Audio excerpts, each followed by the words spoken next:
bem-vindo ao canal de Estudante de Áudio. O meu nome é Jorge Esteves, estudante de áudio e produtor musical há 33 anos, e a finalidade desse canal é compartilhar a experiência que eu tive com áudio com todos aqueles que trabalham ou estudam o áudio. O motivo do estudo de hoje é em razão de muitos e-mails que eu recebo com algumas dúvidas técnicas com respeito à masterização final. E eu sempre falo aqui nesse canal que esse canal pertence aos inscritos dessa família do áudio. Sendo assim, respeitando a decisão dos inscritos, o tema do estudo de hoje é sobre os principais motivos que, ao chegar às edições finais da masterização, você luta e não consegue chegar a uma masterização satisfatória. Nós vamos ver o porquê disso, os motivos que levam a isso. Mas antes de falarmos sobre masterização, vamos relembrar o conceito de mixagem final, que é o princípio de tudo. Tudo começa, com a mixagem. E o que vem a ser uma mixagem final? Mix final, senhores, é quando você fez todos os processos da edição, como por exemplo, limpeza, equalização corretiva, equalização criativa, normalização da dinâmica, equilíbrio estéreo, etc. E agora você vai preparar esse áudio para a etapa final, que é a masterização. Neste ponto aqui, eu vou fazer uma pausa para explicar um ponto importante sobre a masterização. E vamos voltar ainda sobre esse assunto. Nós, estudantes do áudio, sabemos que a masterização é aquele processo ao qual nós fazemos o ajuste final com a finalidade de deixar o áudio nos padrões internacionais de qualidade, para o público-alvo, para o CD, para o comércio musical. E nesse ponto masterização, eu quero deixar aqui registrado algo que é de suma importância. Eu quero que você coloque isso na sua cabeça e não esqueça jamais que a masterização não é totalmente eficaz para a correção do áudio no intuito de entregar o áudio ao mercado musical. Eu vou dizer isso em outras palavras. Entenda que a masterização possui limitação para o processo final. Ou seja, muita gente acha que a masterização vai resolver os problemas da mix. Não resolve. Os problemas da mixagem tem que resolver na mixagem.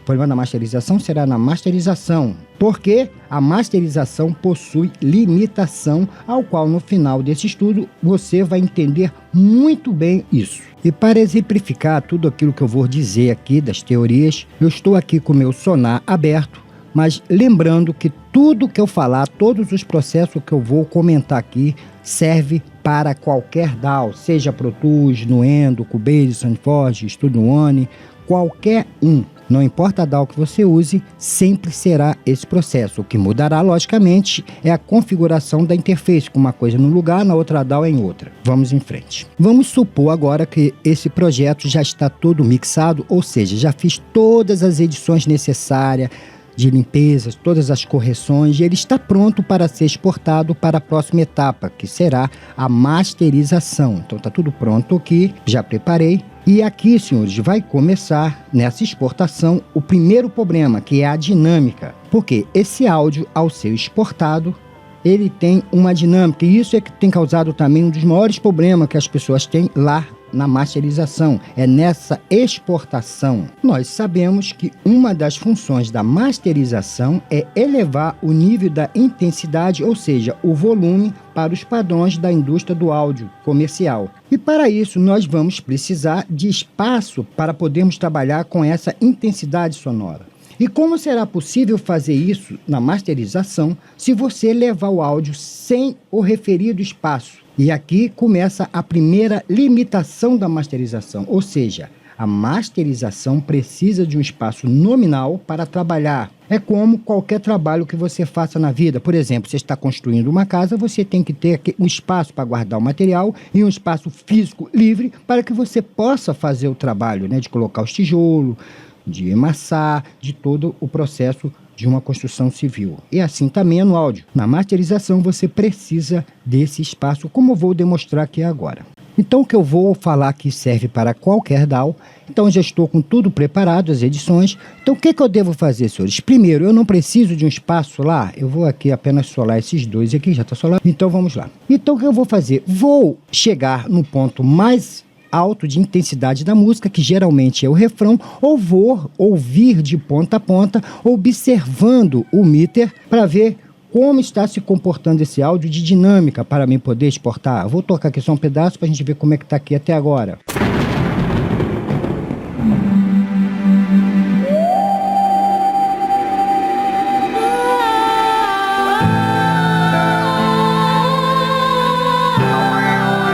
Aqui no caso não estaria tão ruim, mas vamos supor, eu vou aqui agora pegar e juntar todos e vou aumentar de propósito para que chegue aqui a um nível maior.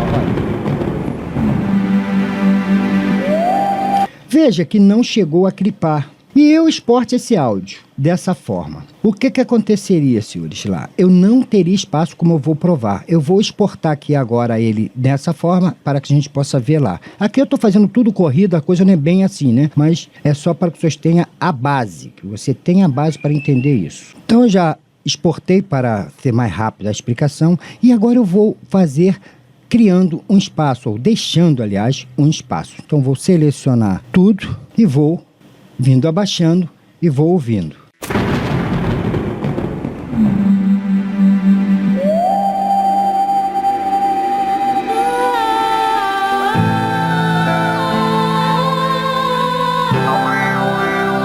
Menos 6 por 4 e vou levar assim em menos 6. Porque eu estou fazendo correndo, geralmente é menos 6,0, né? E vou exportar e vamos ver o que vai acontecer.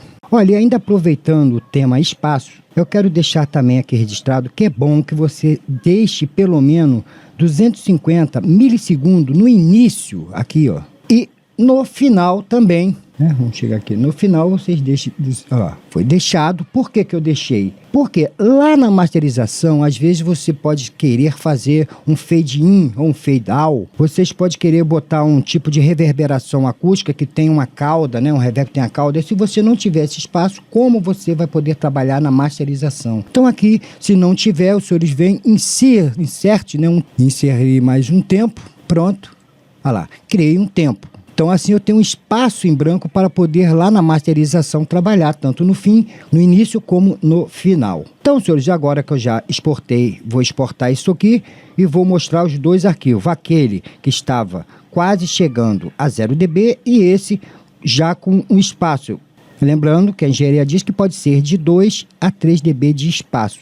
Para acelerar, eu já botei aqui os dois arquivos que eu exportei e devo dizer algo, senhores, aqui de suma importância. Veja como estão os dois arquivos. Aquele que eu estava quase a 0 dB, e olha que eu não deixei a 0, e o outro que eu fiz deixando espaço.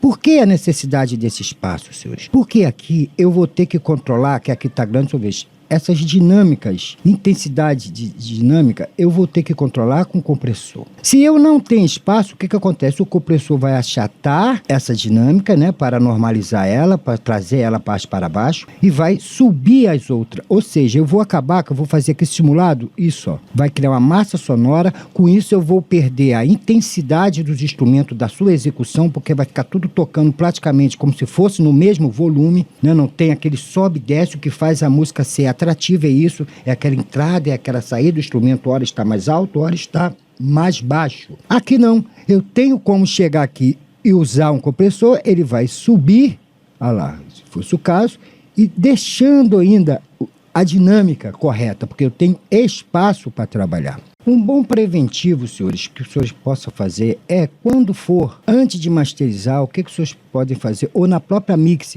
bota lá um CD de referência de uma obra de uma gravadora conceituada dentro daquele ritmo do que está no seu projeto, com a finalidade de observar outra coisa, a equalização da três bandas da área de frequência, grave, médio e agudo. E cabe aqui uma observação. É lógico, né, que você vai estar fazendo uma referência entre uma mixagem e uma masterização. O CD já está masterizado, será superior em dinâmica, ambiência e etc.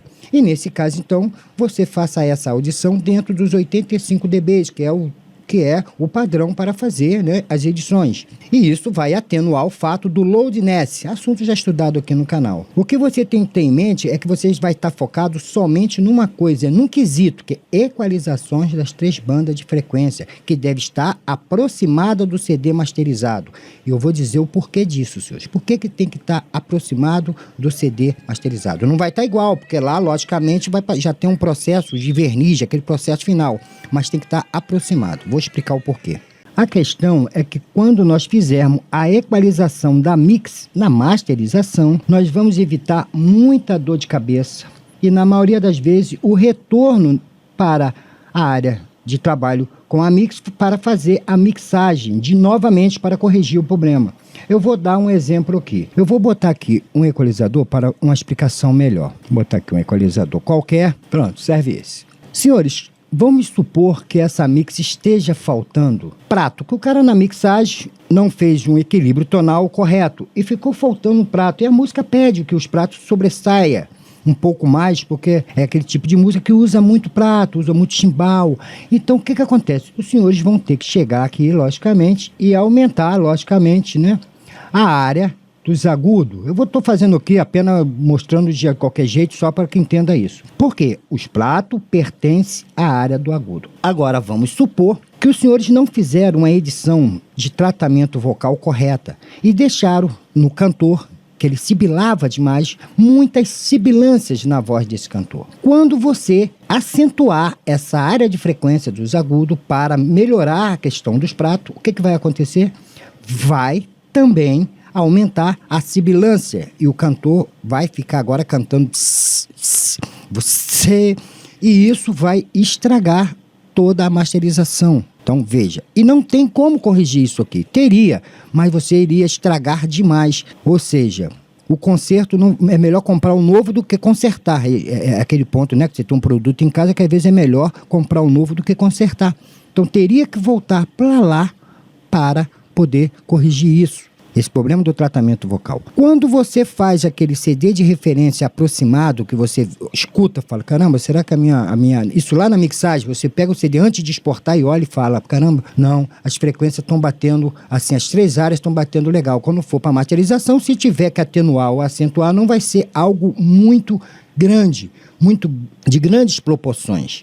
Se for de grandes proporções, vai causar problema. Você já está evitando um problema para quem vai fazer a masterização lá na frente. E ele pode não aceitar e mandar de volta para você. Por isso que eu falei, escuta um CD de referência dentro do seu ritmo, porque assim você vai observar as 3 áreas de frequência, não os outros fatores, porque lógico que o CD de referência, como eu já falei, já está masterizado. Então já tem um loadness maior, já tem ambiência, já está tudo casadinho dentro. Então é para ver essas 3 áreas de frequência. Se esse motivo que eu dei aqui ainda não convenceu você, vamos então falar mais outro motivo dentro da própria equalização, né? Para não falar, tá falando agora de outra coisa, não. Na própria equalização, qual é o outro problema que causa na masterização com relação à frequência? É que é o seguinte, que na masterização, logicamente, você tem que nivelar as bandas de frequência de acordo com a percepção da audição humana, assunto que já estudamos também aqui no canal. E caso seja necessário uma grande edição corretiva, né, para essa equalização, vai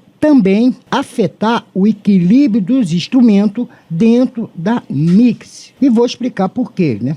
Já estudamos isso, mas vou explicar por quê. Por quê? Aqui, senhores, eu vou fechar isso aqui.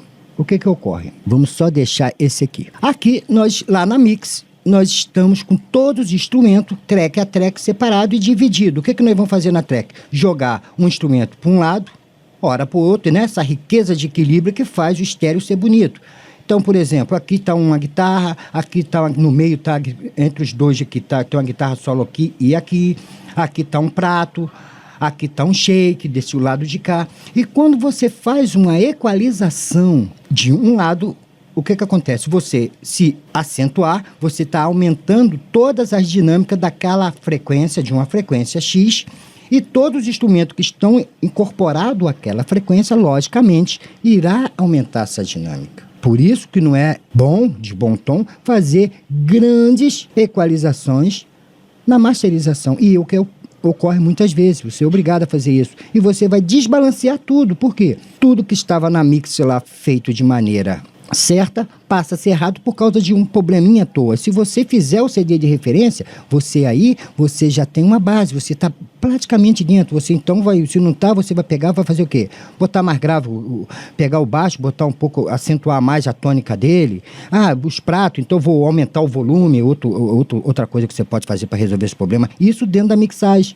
E quando chegar na masterização, não tem tantos problemas. Você vai fazer aquele famoso, né, EQ sorriso, que não é de grande acentuação. Então, se o senhor espera agora que o senhor esteja convencido, por favor, você faça isso, que é estudante aqui desse canal, para evitar esse problema e não precisar mais me perguntar. Não vai mais me perguntar sobre isso, porque eu estou explicando aqui e eu tenho certeza que você agora não vai mais errar nessa parte. Vamos passar para outro item. Ah, e uma coisa importante. Os senhores, já ao fazer essa audição do CD de referência com a sua mix, o que vocês têm que também ver? Usar um monitor, logicamente, né, que é o padrão, mas também tem um outro ponto que é bom, que é justamente o quê? Usar um fone de ouvido também, ou fazer uma audição com fone de ouvido, porque o fone de ouvido não recebe a interferência do ambiente e através do fone de ouvido é mais fácil captar e localizar cada som do seu projeto dentro do campo estéreo, fica mais fácil. Então você vai fazer uma das audições com fone também, fala como é que tá, eu tô ouvindo, tá entrando e saindo perfeito, como está lá também no meu CD de referência. Lógico que lá vai ter, às vezes, outros instrumentos, mas a equalização global tem que ser das 3 frequências, tem que estar lá de forma quase igual, quase, como já falei, o CD de referência está masterizado, você está fazendo a referência entre uma mixagem e uma masterização. Atente bem para isso. E os senhores podem aproveitar durante essa audição e colocar aqui na master um medidor de fase. Vou pegar um meu aqui. Pronto, esse aqui que tem as 2 coisas. Isso para quê, senhores? Para que o senhor garanta que a sua mix final tenha o mesmo equilíbrio, tanto em mono como em estéreo. Então, os senhores vão ver isso. Tá, a coisa está fluindo lá na mixagem, no final vocês botam, depois vai tirar, lógico, e vai ouvir, vocês vão ver, vão tocar.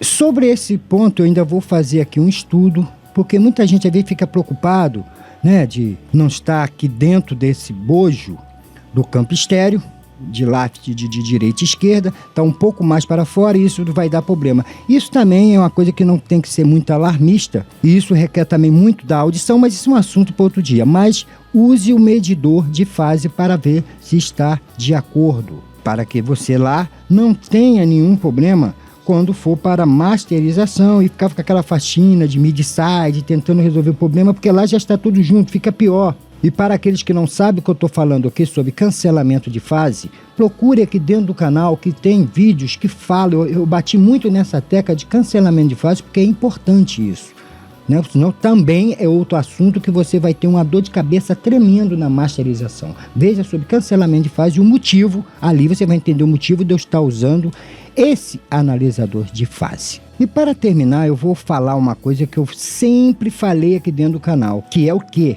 Que uma mixagem perfeita já é uma pré-masterização. É como dito, a masterização não corrige todos os defeitos da mixagem. Por isso que muitos engenheiros, né, de masterização devolvem a mix para uma revisão. Por quê? Porque ponha isso na sua cabeça, tenha esmero na sua mixagem, porque a mixagem bem feita já é uma masterização praticamente pronta, e é isso que muitos não entendem, muitos ficam preocupados, como é que eu faço masterização?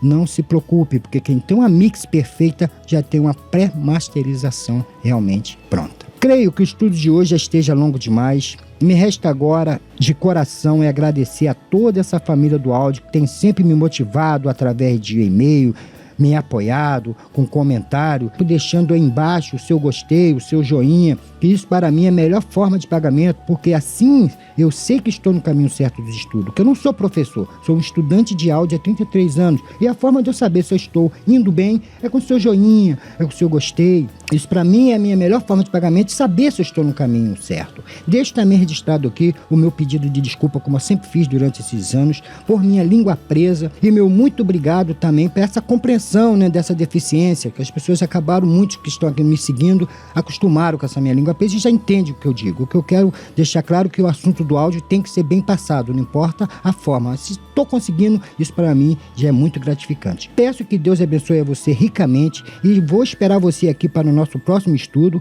E obrigado, e até o nosso próximo encontro.